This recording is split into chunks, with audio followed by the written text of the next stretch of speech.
Selamat pagi Pak Bambang. Selamat pagi. Pak, tema Nawala kali ini saya ingin mengangkat dari Nawala judulnya Persahabatan yang Memberdayakan nih Pak. Karena kalau kita lihat situasi saat ini, banyak banget terjadi kesenjangan sosial dan tantangan ekonomi yang sangat-sangat terasa. Dan untuk mengatasi ini, Bapak tuh selalu bilang kalau kita harus kolaborasi dan menjalin kemitraan. Emangnya seberapa besar sih Pak persahabatan dan kolaborasi ini bisa menjadi kekuatan kita untuk memberdayakan masyarakat? Gimana tuh Pak? Apa sih persahabatan yang memberdayakan itu? Yang kami sebut itu berupa bukan cerita, tetapi pengalaman bina swadaya. Jadi untuk jangka yang panjang, itu ternyata pengalaman itu membuktikan bahwa ketika kita sungguh-sungguh bersahabat dan mempunyai tujuan yang jelas, memberdayakan masyarakat, itu bisa terwujud. Tidak hanya di tingkat lokal, para anggota masyarakat, tetapi juga di tingkat organisasi, pemerintah, swasta, dan filantropi, dan sebagainya itu bisa. Dan makin banyak, makin besar areanya, makin banyak yang ditingkatkan keberdayaannya. Nah, kalau kenapa nih Pak, masyarakat miskin selalu ditempatkan sebagai sahabat pertama dalam proses pemberdayaan yang Bapak terapkan? Bina Swadaya tidak ingin menjadikan masyarakat miskin yang diberdayakan itu sebagai objek, tetapi sebagai subjek. Jadi merekalah pelaku utama untuk meningkatkan keberdayaannya sendiri. Nah, peran Bina Swadaya adalah menjadi fasilitator, menjadi pendamping. Dan upaya-upaya ini harus diterima oleh masyarakat.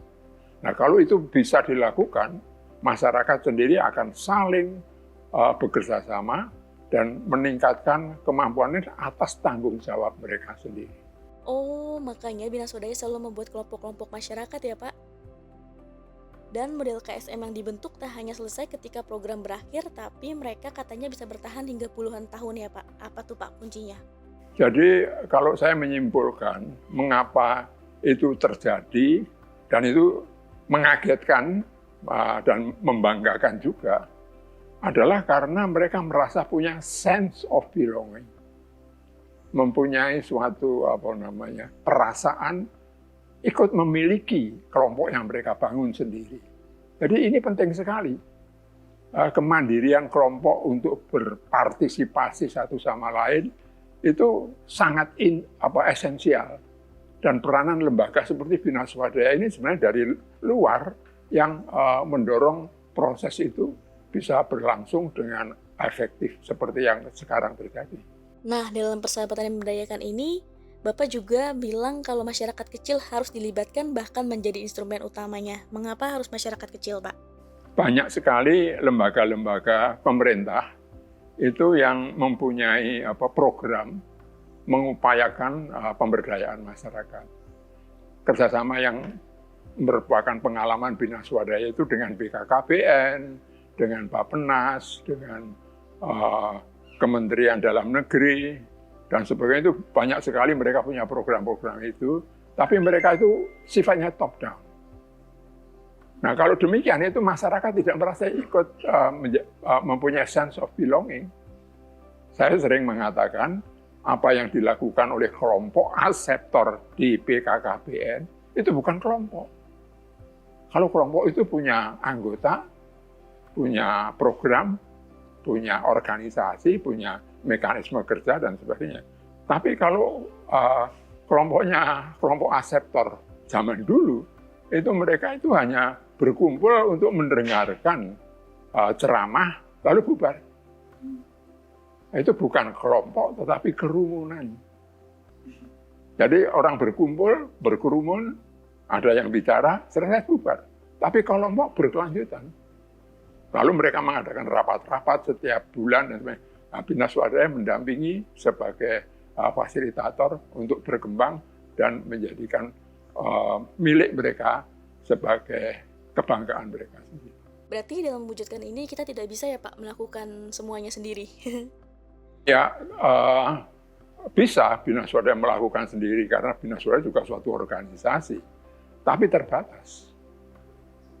Tapi kalau kita mempunyai sahabat yang banyak, kemungkinannya itu lebih luas. Dan itu pun ditentukan oleh era desentralisasi, sentralisasi dan sebagainya. Ini kan mempengaruhi pola hubungan di masyarakat. Nah, ketika era desentralisasi setelah Orde Baru tumbang, itu dilakukan dengan masyarakat di tingkat daerah. Nah, ini Bina Swadaya perlu bersahabat dengan pemerintah, tidak lagi di pusat, karena tidak mempunyai instrumen yang lebih luas, tapi dilakukan di daerah-daerah dengan bupati, dengan pengusaha-pengusaha setempat dan sebagainya.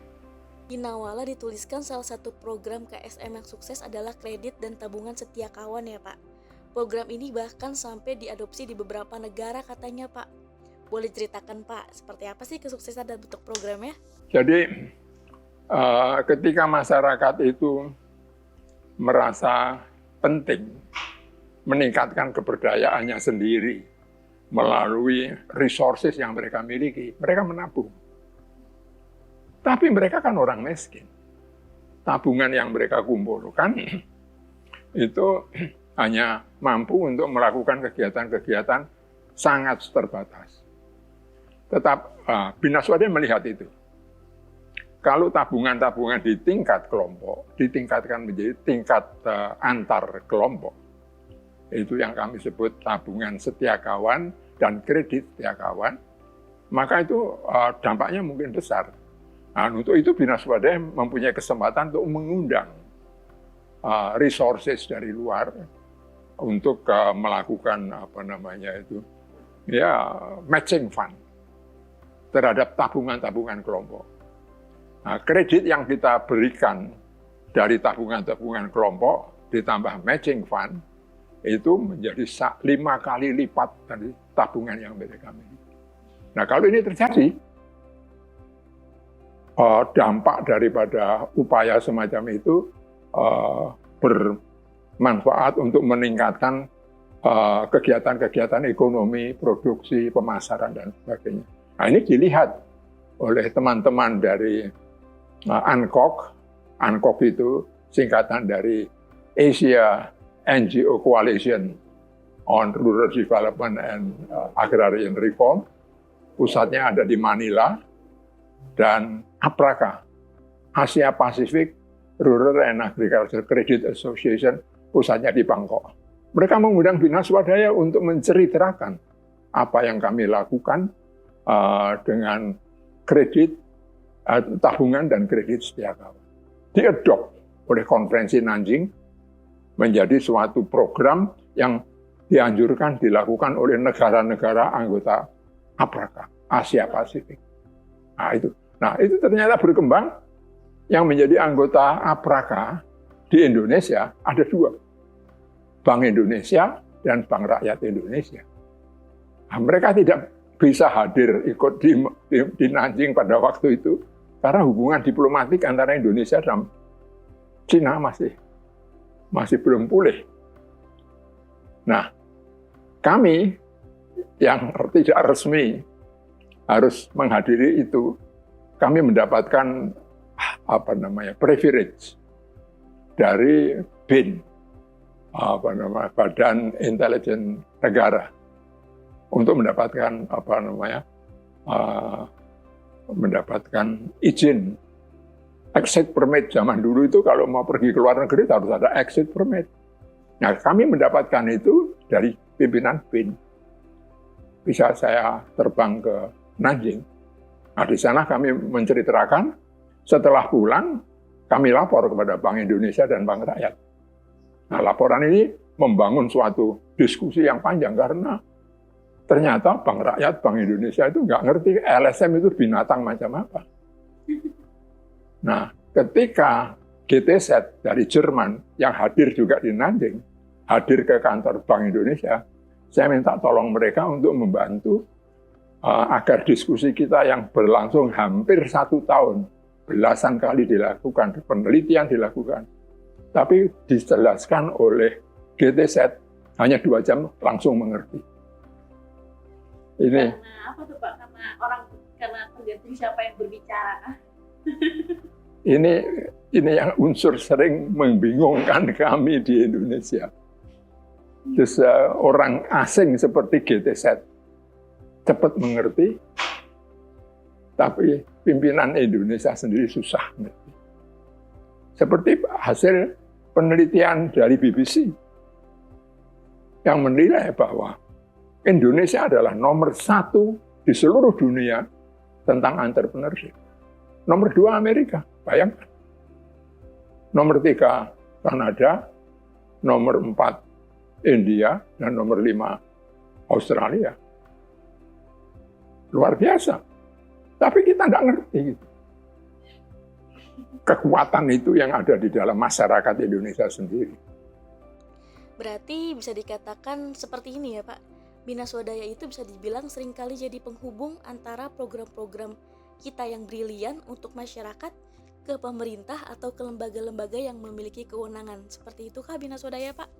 Ilmu-ilmu pengetahuan di Indonesia itu seolah-olah studi di tingkat atas. Itu sudah memahami semuanya. Kami merasa bahwa kalau kita mau memahami sungguh-sungguh masyarakat, terjunlah ke bawah. Nah, itu yang dilakukan Bina Swadaya melalui proses aksi refleksi. Kita coba mengerjakan sesuatu, setelah itu sudah selesai, kita refleksikan, hasil dari refleksi kita laksanakan lagi dalam aksi-aksi macam-macam. Dan proses itu tidak ada gap antara pengetahuan dan pelaksanaan. Nah, ini problem-problem mereka dengan teori-teori yang kebanyakan disusun dari Barat, dari negara-negara lain, yang diterapkan di Indonesia lain, nggak bisa. Tentunya beda negara, beda permasalahan ya Pak. Sebentar Pak, untuk program yang modelnya button up seperti ini, dalam perjalanannya pasti ada kesulitan kan Pak? Karena harus melibatkan masyarakat berpartisipasi secara langsung. Apa saja sih Pak kesulitannya selama ini? Ya, masyarakat itu kan mempunyai tradisi-tradisi. Banyak sekali ya.